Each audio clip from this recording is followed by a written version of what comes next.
سے جتنا پبلک میں پرومیننٹ ہوں گے نا، یہ آپ کے لیے اور آپ کے ادارے کے لیے اچھا نہیں ہے، کیونکہ پھر تنقید کا رخ بھی آپ اور آپ کے ادارے کی طرف ہی ہوگا، اور یہ فوج کے ادارے کے لیے بالکل اچھا نہیں ہے۔ شاید چند دن کے لیے کچھ یہ درباری قسم کے اور خوشامدی لوگ آپ کی واہ واہ کریں گے، وہ کہیں گے واہ چیف صاحب آپ نے کیا زبردست تنقید کی ہے، واہ سر واہ وہ فلاں پوائنٹ تو بڑا ہی زبردست تھا، ملک کے دشمن تو ہل کر رہ گئے ہوں گے، واہ سر وہ جو آپ نے فلاں کو للکارا تھا نا اس کی تو کیا ہی بات تھی۔ اور شاید یہ سب سن کر آپ کو اچھا بھی لگے۔ ابھی کل ہی کی بات ہے، جناب باجوہ کے ایک حکم پہ پورا نظام ہل جاتا تھا، حکومتی اتحادی ادھر سے ادھر ہو جایا کرتے تھے، حکومتیں گر جایا کرتی تھیں۔ آج وہی جنرل باجوہ کسی پبلک مقام پر نہیں جا سکتے، کیونکہ غلط یا صحیح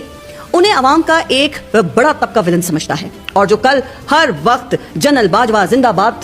باد کے نعرے لگاتے تھے، آج وہ ان کا نام تک نہیں لیتے ہیں۔ مجھے یاد ہے کہ یہی سیاستدان جب میرے ٹاک شو پر آیا کرتے تھے نا، تو کبھی آف دا ریکارڈ اور کبھی آن دا ریکارڈ پوچھا کرتے تھے کہ آپ کو ویسے وہ فلاں ملک کے آرمی چیف کا نام معلوم ہے؟